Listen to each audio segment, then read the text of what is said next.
Matrix chapter आपलं start होतं. त्याच्यामध्ये आपण how to find the inverse of matrix, मॅट्रिक्सचं इन्व्हर्स कसं फाइंड आउट करायचं ते बघितलं. आता सेकंड पार्ट जो आहे ह्या चॅप्टर मधलं ॲप्लिकेशन ऑफ मॅट्रिसेस, मॅट्रिसेसचं ॲप्लिकेशन. आता मॅट्रिक्सचं ॲप्लिकेशन कुठं करायचं? सपोज मॅट्रिक्सचं ॲप्लिकेशन आपण कुठं करू शकतो? एखादं सिस्टीम ऑफ लिनियर इक्वेशन असेल, सिस्टीम ऑफ लिनियर इक्वेशन म्हणजे काय? एकतर दोन लिनियर इक्वेशनची पेअर असेल किंवा सपोज तीन व्हेरिएबल वाले लिनियर इक्वेशन असतील, त्याच्यामध्ये काय असतील? तीन लिनियर इक्वेशन गिवन असतील. तर matrices are used to solve the system of linear equation. एखादा लिनियर इक्वेशनची पेअर असेल किंवा लिनियर इक्वेशनची सिस्टीम असेल, ते लिनियर इक्वेशनची सिस्टम सॉल्व करण्यासाठी आपण मॅट्रिसेस यूज करतो. आता मॅट्रिसेस यूज करताना लिनियर इक्वेशन सॉल्व करायचे आपल्याला. तर लिनियर इक्वेशन सॉल्व करताना आपल्याकडे दोन मेथड आहेत. There are two methods to solve the system of linear equation. Linear equation solve करण्यासाठी आपल्याकडे दोन मेथड आहेत. एक आहे इन्व्हर्सन मेथड किंवा त्याला मेथड ऑफ इन्व्हर्सन म्हणतो आपण, आणि सेकंड आहे रिडक्शन मेथड. आता इन्व्हर्सन मेथड मध्ये लिनियर इक्वेशन कसं सॉल्व करायचं आणि रिडक्शन मेथड मध्ये लिनियर इक्वेशन कसं सॉल्व करायचं, तर आपण एक एक मेथड बघूया. तर पहिली मेथड आहे इन्व्हर्सन मेथड. आता सपोज आपल्याला काय गिवन आहे? System of linear equation given आहे. Suppose system of linear equation आपल्याला काय असेल? असे गिवन असेल a1x b1y c1z. सपोज 3/3 वाला जर घेतलं तर c1z = d1. सेकंड इक्वेशन असेल suppose a2x b2y c2z = d2. आणि तिसरी इक्वेशन असेल suppose a3x b3y c3z = d3. आता हे तीन लिनियर इक्वेशन आहेत आणि तिन्ही लिनियर इक्वेशन काय आहेत? त्याच्यामध्ये तीन व्हेरिएबल आहेत x y आणि z. तर a1x b1y c1z = d1. अशा प्रकारे आपल्याकडे काय तीन लिनियर इक्वेशन आहेत. हेच लिनियर इक्वेशन 2x2 वाले असतील, दोन व्हेरिएबल वाले त्याच्यामध्ये असे असेल a1x b1y = c1 आणि a2x b2y = c2. सपोज दोन व्हेरिएबल लिनियर इक्वेशन घ्यायचं तर आपण कसं लिनियर इक्वेशन घ्यायचं? तर हे जर आपल्याला सॉल्व करायचं पडलं तर याचं मॅट्रिक्स बनवावं लागेल. याचं मॅट्रिक्स 2x2 म्हणजे सेकंड ऑर्डरचं मॅट्रिक्स बनेल. आणि हे जर आपल्याला तीन व्हेरिएबल वाले लिनियर इक्वेशन सॉल्व करायचं आहे तर आपल्याला काय करावं लागेल? 3x3 चं मॅट्रिक्स तयार करावं लागेल. आता 2x2 चं लिनियर इक्वेशन सॉल्व करायचं आहे तर आपण 9वी मध्ये शिकलो असेल, 10वी मध्ये शिकलो असेल किंवा 11वी मध्ये शिकलो असेल इझिली. त्याच्यामध्ये एलिमिनेशन मेथड आहे, सबस्टिट्यूशन मेथड आहे, ग्राफिकल मेथड आहे, अशा अलग अलग मेथड शिकलो आपण. पण सपोज ग्राफिकल मेथडचं जर एक्झाम्पल घ्यायचं पडलं तर ग्राफवरती आपल्याला काय करता येत नाही? तीन व्हेरिएबल ड्रा करता येत नाही. आणि ग्राफवरती तीन व्हेरिएबल ड्रा करता येत नाही म्हणून आपल्याकडे मग काय आहे? एक मॅट्रिक्स यूज करून आपण काय करू शकतो? तीन व्हेरिएबल वर लिनियर इक्वेशन. कारण ग्राफवरती आपल्याला x आणि y दोनच व्हेरिएबल दाखवता येतात. तर सपोज असं एखादं काय असेल? सिस्टम ऑफ लिनियर इक्वेशन आहे आणि हे तीन लिनियर इक्वेशन आपल्याला काय करायचं आहे? मॅट्रिक्स यूज करून सॉल्व करायचं आहे.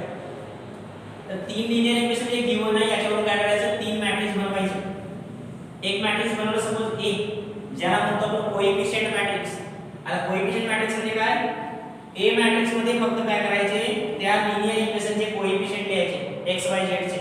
आता लिहिताना पहिल्या इक्वेशनला पहिल्या रो मध्ये लिहा, दुसऱ्या इक्वेशनला दुसऱ्या रो मध्ये लिहायचं आणि तिसऱ्या इक्वेशनला तिसऱ्या रो मध्ये लिहायचं. तर हे इक्वेशन कसं होईल? a1x b1y a1 b1 c1 आणि इथं व्हायला पाहिजे a2 b2 c2. इथं होईल a3 b3 आणि c3. म्हणजे गिवन इक्वेशन मध्ये जे काही कोएफिशिएंट आहेत फक्त, तर पहिल्या इक्वेशन मध्ये x y z चे कोएफिशिएंट म्हणजे a1 b1 c1 पहिल्या रो मध्ये लिहिलं, दुसऱ्या इक्वेशनचे x y z चे कोएफिशिएंट दुसऱ्या रो मध्ये लिहिलं आणि तिसऱ्या इक्वेशनचे x y z चे कोएफिशिएंट तिसऱ्या रो मध्ये लिहिलं. एक दुसरा मॅट्रिक्स बनवता येईल आपल्याला, तो म्हणजे x, ज्याला आपण व्हेरिएबल मॅट्रिक्स म्हणतो. व्हेरिएबल मॅट्रिक्स म्हणजे गिवन मॅट्रिक्स मध्ये प्रेझेंट असलेले व्हेरिएबल. गिवन इक्वेशन मध्ये किती व्हेरिएबल आहेत? x y आणि z. त्याचा आपण हा 3/1 चा मॅट्रिक्स बनवतो. म्हणजे तीन व्हेरिएबल आहेत x y z असं मॅट्रिक्स. आणि तिसरा मॅट्रिक्स बनवायचा तो म्हणजे b वाला मॅट्रिक्स, ज्याला म्हणतो आपण कॉन्स्टंट मॅट्रिक्स. आता कॉन्स्टंट मॅट्रिक्स म्हणजे काय? ह्या सिस्टम ऑफ लिनियर इक्वेशन मध्ये प्रेझेंट असलेले कॉन्स्टंट. पहिल्या इक्वेशन मध्ये आहे d1, दुसऱ्या इक्वेशन मध्ये आहे d2 आणि तिसऱ्या इक्वेशन मध्ये आहे d3. अशा प्रकारे आपण काय केलं? Given system of linear equation वरून A मध्ये कोएफिशिएंट मॅट्रिक्स बनवलं, ज्याच्यामध्ये फक्त कोएफिशिएंट आपण राईट केलं. दुसरं जे व्हेरिएबल, दुसरं जे मॅट्रिक्स आहे x, त्याला व्हेरिएबल मॅट्रिक्स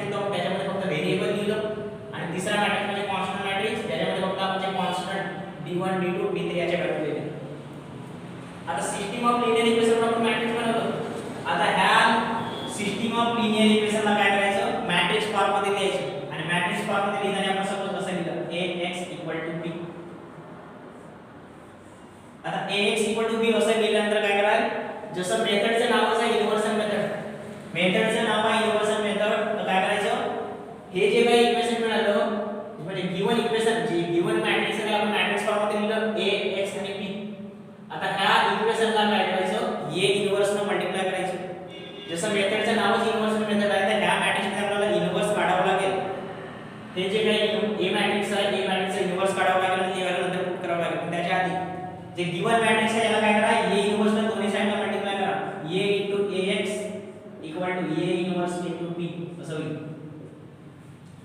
आता a इन्व्हर्स ax याला आपण कसं लिहू शकतो a इन्व्हर्स a x ला बाहेर लिहिलं a inverse b a inverse a म्हणजे काय असते आपण इन्व्हर्स फाइंड आउट करताना एक दुसरा मॅट्रिक्स इक्वेशन पाहिलं होता तो म्हणजे काय असते a inverse a identity matrix असते म्हणजे ह्या a इन्व्हर्स a च्या ठिकाणी आपण काय लिहू शकतो I लिहू शकतो याच्या ठिकाणी लिहिलं I x a inverse b आणि I म्हणजे आयडेंटिटी मॅट्रिक्सला x ने मल्टिप्लाय केलं तर तो मॅट्रिक्स काय राहील जे काही x ची व्हॅल्यू आहे त्या मॅट्रिक्स मध्ये जाते म्हणजे त्याला आपण x लिहिलं x इक्वल काय व्हायला पाहिजे a इन्व्हर्स b आता हे इक्वेशन मिळालं आता ह्या इक्वेशन मध्ये काय करायचं x म्हणजे व्हेरिएबल मॅट्रिक्स आपल्याला माहिती आहे व्हेरिएबल मॅट्रिक्स माहिती आहे x y आणि z equal to a inverse ची व्हॅल्यू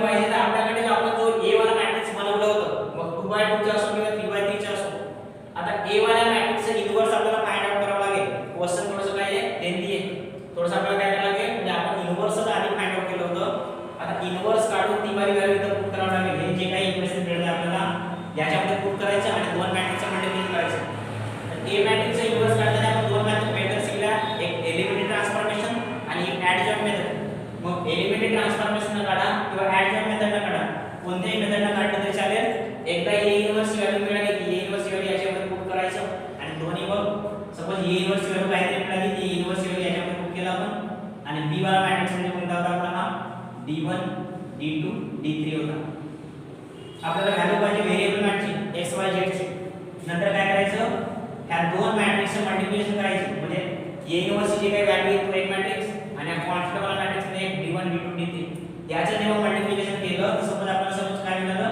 एक नवीन व्हॅल्यू सपोज आपण काय म्हटलं e1 e2 आणि सपोज e3 अशा काहीतरी तीन व्हॅल्यू मिळतील आणि लेफ्ट हँड साइडला आपल्याकडे आहे x y आणि z आणि त्याला आपण suppose y equality to matrix म्हणतो दोन मॅट्रिक्स जेव्हा इक्वल होत असतील तर दोघांचा ऑर्डर सेम असते आणि परत दोघांचे करस्पॉन्डिंग एलिमेंट काय असते सेम असते याला जर आपल्याला इक्वल कन्सिडर करायचं म्हटलं तर y equality to matrix x equal to e1 x equal y equal to e2 आणि z इक्वल टू e3 अशा प्रकारे आपण सॉल्व्ह करू शकतो म्हणजे सिस्टम ऑफ लिनियर इक्वेशन जर आपल्याला सॉल्व्ह करायचं आहे तर काय करतो आपण सपोज तीन व्हेरिएबल वाला लिनियर इक्वेशन जर घेतलं तर तीन लिनियर इक्वेशन असं असेल त्याच्यावर आपण तीन मॅट्रिक्स बनवतो एक म्हणजे कोएफिशिएंट मॅट्रिक्स A दुसरा म्हणजे व्हेरिएबल मॅट्रिक्स x आणि तिसरा म्हणजे constant matrix B coefficient matrix मध्ये फक्त आपण पहिल्या इक्वेशनचे दुसऱ्या इक्वेशनचे तिसऱ्या इक्वेशनचे कोएफिशिएंट दिलं पहिल्या रो मध्ये पहिल्या इक्वेशनचे सपोज 2/2 चा असेल दोन इक्वेशन असतील त्याच्यामध्ये 2/2 चा मॅट्रिक्स मिळेल याच्यामध्ये पहिल्या रो मध्ये पहिल्या इक्वेशनचे i चे x y z चे कोएफिशिएंट दिलं दुसऱ्यामध्ये